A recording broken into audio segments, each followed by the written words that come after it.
ఈ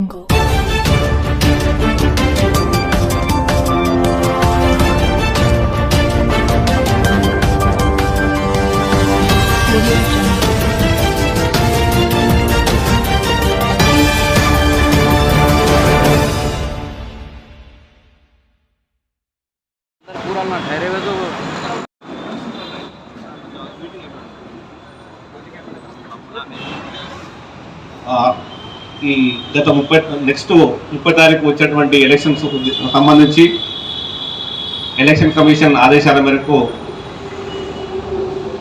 అందరినీ కూడా మన ఏరియాలో ఉన్నటువంటి రౌడీ షీటర్స్ తర్వాత ఇతర కొన్ని కేసులో ఉన్న వాళ్ళందరినీ కూడా పిలిపించడం జరిగింది సార్. మా దగ్గర టోటల్గా 32 మెంబర్స్ ఈ క్రిమినల్ రౌడీస్, తర్వాత ప్రస్తుతం ఇప్పుడు ఈ కంపెనీలకు సంబంధించి 2010-11 సంబంధించి మనం పెద్దగా చూడట్లేదు సార్. అవే అందరూ కూడా ఒక 3-4 ట్రాన్స్ఫర్ అయిపోయి పంపించాము. ప్రస్తుతం 18 ఉన్నాయి సార్ మన దగ్గర. ఈ సస్పెక్ట్ షీట్స్ మామూలు ప్రాపర్టీ కేసులో ప్రాపర్టీస్ దగ్గర 156 ఉన్నాయి. అప్పుడు పెట్టాము, అవన్నీ కూడా చాలా రోజుల నుంచి చేసి ఉన్నాయి, అవి కూడా చూస్తాం సార్. ఇప్పుడు ఈ 30 తారీఖు ఎలక్షన్స్ మీ అందరికీ కూడా తెలుసు.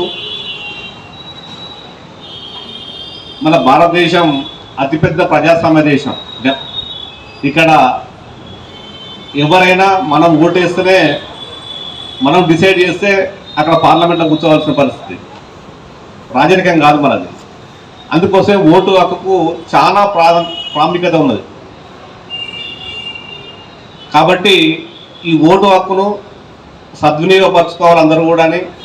సెకండ్, ఎలాంటి ప్రలోభాలకు కానీ భయోత్పాతాలకు కానీ ఎవరో నేను చెప్తేనే చేయాలని, నేను చెప్పిన వాళ్ళకి ఓటేయాలని చెప్పి బెదిరించడం కానీ చేయకుండా ఉండాలన్న ఉద్దేశంతో మోస్ట్లీ మా ఏరియాలో ఇప్పుడు మీరే ఇంతకుముందు కేసులో ఉన్నోళ్ళు, వేరే వాళ్ళంతా కూడా ముషీరాబాద్ పోలీస్ స్టేషన్ చాలా ప్రశాంతం, ఎక్కడ ఎలాంటి ప్రాబ్లం లేదు.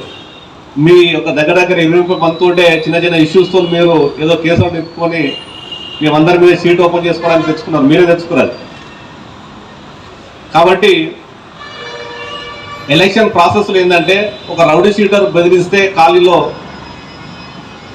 ఈ పార్టీకి ఆ పార్టీకి అని బెదిరించే అవకాశం ఉంది. కాబట్టి రౌడీ షీటర్ల మీద గట్టి నిఘా పెట్టమని చెప్పి ఎలక్షన్ కమిషన్ తర్వాత మా సుప్రీం ఆఫీసర్కి ఇన్స్ట్రక్షన్స్ మీకు రాగానే చెప్పాము. మీరు ఎట్టి పరిస్థితుల్లో ఎలక్షన్ ప్రచారంలో ఈ పార్టీకి ఆ పార్టీకి అని తిరగకండి, సపరేట్ పట్టుకొని చెప్తే సరే. చాలా వరకు ఎవరు ఓట్లేదు సార్. ఎవ్రీడే కూడా వీళ్ళందరికీ మార్నింగ్ 10 o'clock ఇక్కడ రోల్ కాల్ పెట్టాం. ఎవ్రీడే వస్తూ ఉన్నారు, వెళ్ళిపోతూ ఉన్నారు. మీరు ఈ మీటింగ్ ముఖ్య ఉద్దేశం కూడా సుపీరియర్ ఆఫీసర్స్ కూడా తమరికి ఇన్స్ట్రక్షన్స్ ఇస్తారని మేము రెగ్యులర్గా చెప్తా ఉన్నాం.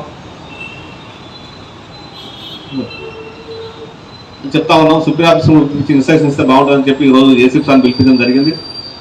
వీళ్ళు సార్ మనకు తమకు తెలుసు ఈ ఇష్యూ 10-11 కమ్యూనల్ ఇష్యూ, ఇది 12లో అప్పుడు అయినాయి. వీళ్ళ కేసులు కూడా అన్నీ మ్యాక్సిమం క్లోజ్ అయినాయి. అవి కూడా మనం ఆఫ్టర్ ఎలక్షన్ తర్వాత ఒకసారి రివ్యూ చేసి వాళ్ళు కూడా చాలా వరకు కూడా అందరూ నెక్స్ట్ చాలా వరకు ఎవరు కూడా కేసులో ఇన్వాల్వ్మెంట్ లేదు. అది ఫర్దర్గా మనం మరొకసారి స్పెషల్ మీటింగ్ పెట్టించేసి అది ఫర్దర్ ప్రాసెస్ చూద్దాం సార్. వీళ్ళంతే ప్రాపర్టీ అపెండర్ సార్. వాళ్ళంతా ఇక్కడ వాళ్ళు కూడా చిన్న ఇక్కడ స్క్రాపు ఏదో తెలిస్తే లేక చిన్న దొంగతనాలు తీసి వాళ్ళు కూడా అందరు సీట్లు ఓపెన్ చేయలేదు. కొంతమంది బాగా పొటెన్షియల్ ఉంటారు, అవి వాళ్ళ మీద కూడా నిఘా పెడుతున్నాం సార్. ఇది మెయిన్ ఇంపార్టెంట్. మీరు అందరికీ ఒకటి మెయిన్ ఇంపార్టెంట్ ఏంటంటే మీరు ఓటు వేసుకోవచ్చు, మేము ఏం అంటలేము. కానీ ఎవరికైనా పోయి మీరు ఈ పార్టీకి ఆ పార్టీకి ఓటు వేయాలని చెప్పి మీరు ఏదైనా భయపెట్టించడం కానీ బెదిరించడం కానీ చేస్తే ఇక మీ లైఫ్ క్లోజే. ఇమ్మీడియట్గా ఆల్రెడీ మీ మీద 4-5 కేసులు ఉన్నాయి.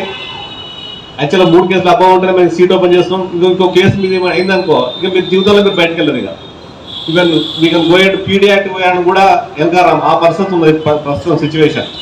అది ఎప్పుడు గుర్తుపెట్టుకోండి. మీ వృత్తిలో కానీ మీ యొక్క ఫ్యామిలీ ఇష్యూలో మేము ఇంటర్ఫేర్ కాము. కాకపోతే మీరు మాత్రం వేరే ఈ అనవసరంగా ఇష్యూలో పోయి తెలంగాణ తాగి ఏదో గొడవ చేయడం, దూషణ చేయడం, మళ్ళీ కేసులో మాత్రం వినుకుంటే మాత్రం మీ లైఫ్లో ఎవరు బాగా. మీరు మంచిగా ఉంటే, మీరు పోలీస్కి ఏమైనా సపోర్ట్ చేస్తే ఏదైనా ఇన్ఫర్మేషన్ ఇస్తే ఏదైనా అఫెన్స్ పెద్ద మేజర్ అఫెన్స్ అవుతుంది, మీరు ఆపగలిగితే మీ యొక్క గుడ్డు దాన్ని తీసుకొని మీ కేసు మీ యొక్క రౌడీ షీట్ కూడా ఆఫీసర్ చెప్పింది, సార్ ఈ రౌడీ షీటర్ పలానా ఇష్యూలో మంచి పని చేశాడు. మొన్న ఈ బొంతల బస్సులో చిన్న ఇష్యూ అయితే అందులో గోపి అనే ఒక అబ్బాయి 2 పార్టీలను చిన్న లాగే నెక్కర్ మీద ఉండి ఇటు కొట్టిన అటు కొట్టి మొత్తం ఎవరు కొట్టాడుకున్నారు దూకేశాడు. కామన్ సిటిజన్ మీరందరూ కూడా ఆ యూనిఫామ్ లేని పోలీసే, మీరు కూడా ఉండి ఏదైనా ఇష్యూ అయింది కొట్టాడుకుంటున్నారు, ఆపగలగాలి. ఏదైనా తెలంగాణకి ఏదైనా ఫైర్ యాక్సిడెంట్ యాక్సిడెంట్ అవుతుంది, నీళ్ళు తల్లి ఆపగలగాలి. ఇప్పుడు మిర్చి వేసి ఏదైనా తలబెట్టికి పిలిబెట్టికి వచ్చాడు, మీరు చూసి పట్టుకోగలగాలి. ఇప్పుడు దొంగని ఏమన్నా చైన్ సాగి గుంజుకోపోతున్నాడు, ఎమ్మడి తల్లి పట్టుకోగలి. అట్లా చేస్తే మీరు మంచి పని చేశారు, పోలీసుకు హెల్ప్ఫుల్గా ఉన్నారు. ఇతను మారాడని చెప్పి మేము కూడా గుర్తించి మీకు షీట్ను సరే ఆఫీసర్ చెప్పి క్లోజ్ చేయడానికి అవకాశం ఉంటుంది. అంతేగాని మళ్ళీ మీరు తెలంగాణ తాగి మళ్ళీ గొడవ వేయడం, ఏదో ఇష్యూలో మళ్ళీ కూడా ఎంతవరకు కూడా సపోర్ట్ చేసి మమ్మల్ని సీట్ చేసింది అని చెప్పి మళ్ళీ ఏదైనా ఎవరితో ఏదో చెప్పడం, పోలీసుకు మీరు తప్పించుకొని ఎక్కడ పోలేరు. మీరు ఏ తప్పు చేసినా మీరు అనుకుంటారు, మీరు కళ్ళు మూసుకొని పిల్లి పాలు తాగినట్టు మేము తప్పు చేసినా ఎవరు చూడలేరు అనుకుంటాం. చూడండి ఎన్ని కేసులు డిటెక్ట్ చేస్తున్నామా, ఎంతమందిని చేస్తున్నామా ఆలోచించుకోండి. ఎప్పుడు కూడా బీ కేర్ఫుల్, ఇది మెయిన్ ఇంపార్టెంట్. అది సరే ఇది ఈ విషయం సార్ తమరు మాట్లాడాల్సిన కోరుకుంటే